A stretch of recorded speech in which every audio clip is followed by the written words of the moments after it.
Ce véhicule représente effectivement Jésus et que lui en prenne soin. Alléluia. Donc repentons-nous. J'ai vu déjà dire pourquoi Jésus tarde à venir. Un jeune me disait, j'avais 20 ans, on me disait que Jésus avait l'air. J'ai eu 30 ans, on me dit toujours qu'il revient. Aujourd'hui, j'ai 50 ans. On continue à me dire, il dit, mais parce que finalement, il reviendra quand? Amen. Mais la Bible nous dit que si nous voulons presser le retour de Jésus, nous devrions être des hommes et des femmes ou des chrétiens qui prêchons la repentance et le pardon des péchés. Parce qu'il dit, il use de la patience, de la tolérance, pour que toutes les brebis qui sont en dehors de la bergerie puissent entrer. Et tant que ces brebis ne sont pas rentrées, Jésus sera retardé dans son retour pour venir prendre son église. Alors si nous voulons presser le retour de Jésus, prêchons la repentance et le pardon des péchés. C'est-à-dire une église sainte, sans faute et sans ride. Est-ce que nous pouvons donner une offrande et l'acclamation au Saint-Esprit?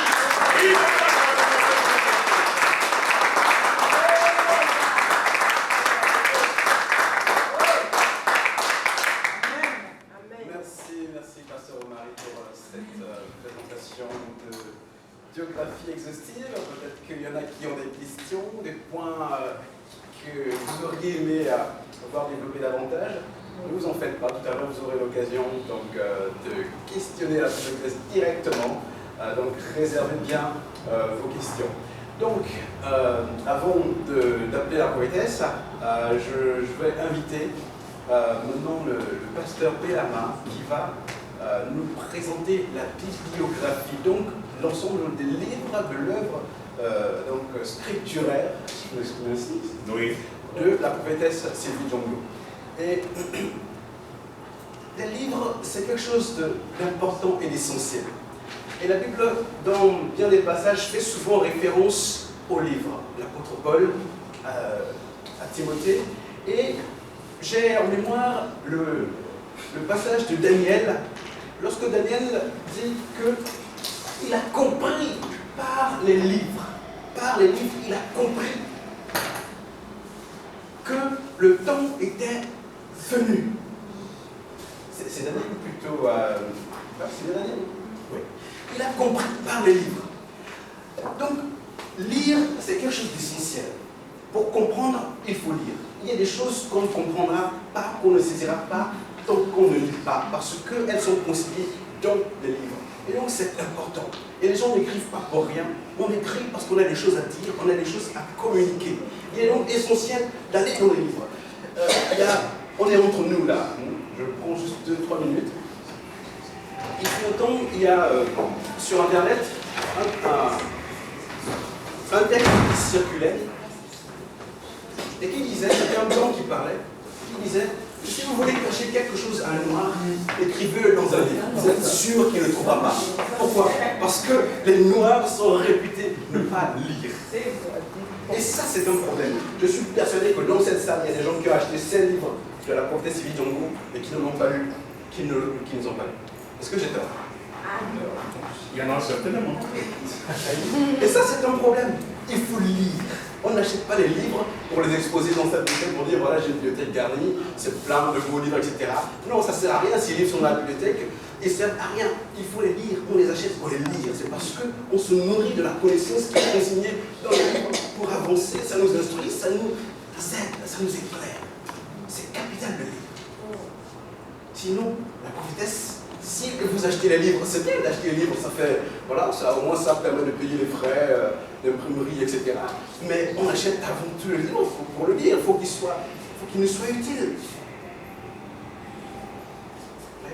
Donc, lisons. Et c'est vraiment capital de lire. Et le pasteur Bellama, c'est un très grand lecteur, donc il lit beaucoup de livres, il a lu tous ces livres-là. Il va donc nous en faire la présentation. Je vous invite donc à m'aider à l'accueillir en tout cas. Ça va.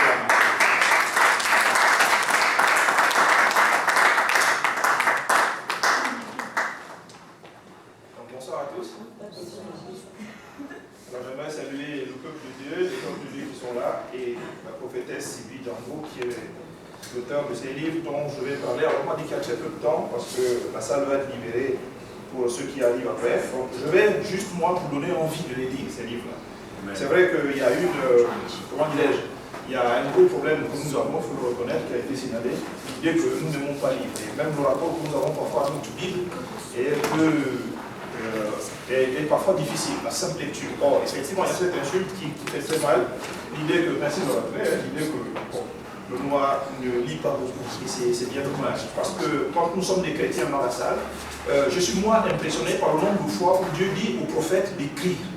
Écris la vision. Vous connaissez Habakkuk 2 qui dit cette vision que tu vois, écris-la. Hein? On aime bien citer souvent Habakkuk, j'ai le sentiment pour deux raisons. Hein? Il y a un chant qui est très célèbre. Il rend mes pieds semblables à ceux de biche, mais il y a surtout si la prophétie tarde, attendre. C'est comme ça qu'Habakkuk est devenu célèbre dans le monde. Avec ce verset-là. Mais Habakkuk a aussi dit que cette vision, écris-la. Alors pourquoi c'est important de lire Sylvie Django? Je crois qu'il y a beaucoup. C'est une servante de Dieu que j'ai découvert il y a quelque temps, qui est arrivé à un niveau de connaissance de l'invisible qui mérite qu'on lise ces choses. La Bible dit que le peuple de Dieu périt faute de connaissance. C'est un verset qu'elle aime beaucoup citer dans ses ouvrages, j'ai constaté. Le peuple de Dieu, malgré tout l'amour que Dieu a pour nous, il périt, il meurt, il s'égare parce qu'il manque de connaissance. Et donc nous l'accompagnons dans cette entreprise justement de la rédaction de ces connaissances-là, afin qu'elles soient mises, n'est-ce pas, au service et au profit des fils de Dieu. Rappelez-vous qu'il y a un grand livre dans la Bible qui s'appelle l'Apocalypse, l'Apocalypse de Jean. Ce terme signifie en grec simplement l'ouverture, la révélation. C'est comme si cette porte qui est là, on l'ouvrait pour que vous voyez ce qui est à l'intérieur du bâtiment que vous ouvrez. Et la Bible déclare que Jésus a donné, n'est-ce pas, à son ange, cette révélation de la connaissance de l'invisible. Et cet ange est allé s'adresser à Jean. Et quand on lit l'Apocalypse de Jean, on est frappé de voir la révélation de ce que l'Église même ne savait pas. Ou quelques-uns seulement avaient, n'est-ce pas, une connaissance de cet invisible-là. Je vous rappelle une chose, c'est que dans le combat spirituel que nous pratiquons tous en tant que chrétiens, Daniel, dont le frère a parlé tout à l'heure, est le premier à avoir eu la révélation de ce qui se passe concrètement lorsque nous prions et lorsque nous jeûnons. Relisez votre Bible, vous allez voir, depuis la Genèse jusqu'à Daniel, il est le seul et le premier à qui l'ange dit, tu sais, depuis que tu as commencé de prier et de jeûner, quelque chose s'est passé au ciel. Voilà ce qui se passe pendant que vous priez. Lui, il avait fait son jeûne. Il avait fini son jeûne. La Bible dit c'est au 23e jour après, il avait jeûné 21, que l'ange vient lui dire toute la révélation. Il dit, et si vous faites attention aux termes qui sont employés, l'ange lui dit, je vais te dire ce qui est écrit dans le livre de la vérité. Amen. Vous comprenez ce que je dis là? Oui. Ça veut dire qu'il y a un livre de la vérité. La Bible parle même du livre des souvenirs de l'Éternel. La Bible dit que, et ça, c'est un passage que j'ai trouvé dans un des livres de la prophétesse Sylvie Django, où elle dit, au ciel, elle a vu le livre de vie, comme je vous vois. Mais, les gens qui nous disent ce genre de choses, c'est précieux. Et c'est pour ça que je m'en vais vous présenter le premier livre, celui-là. Quand j'ai lu ce livre, j'ai passé 2 à 3 jours, je n'en dormais pas. J'ai partagé cette expérience avec mon frère Alexis. Je vous mets au défi de lire Visite de l'enfer et du paradis, tome 1. Il est à 20 €. S'il y a quelqu'un qui vraiment a soif de connaître ce qui est dedans et qui n'a pas d'argent, moi-même de ma poche ce soir, je vais lui offrir la moitié du prix de ce livre-là. Lui, ça dit que le livre est à 20 €. Je vais te donner 10 €. Moi-même, là, tout de suite. Amen.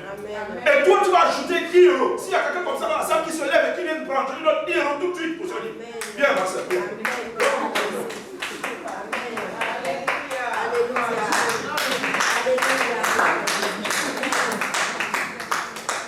Donc, je t'aiderai à découvrir ça. J'ai offert ce livre-là, moi-même, mon propre exemplaire, à quelqu'un qui ne veut plus me le rendre. Amen. Voilà. Comme ça, c'est ça. L'argent de les livres, c'est où? Qui parle des livres? Alors, écoutez-moi, mes sœurs et frères. Je ne suis pas en train de vous parler. Alors, s'il y a un autre exemplaire de ce livre-là, ramenez-le-moi, s'il vous plaît. Un exemplaire. Voilà.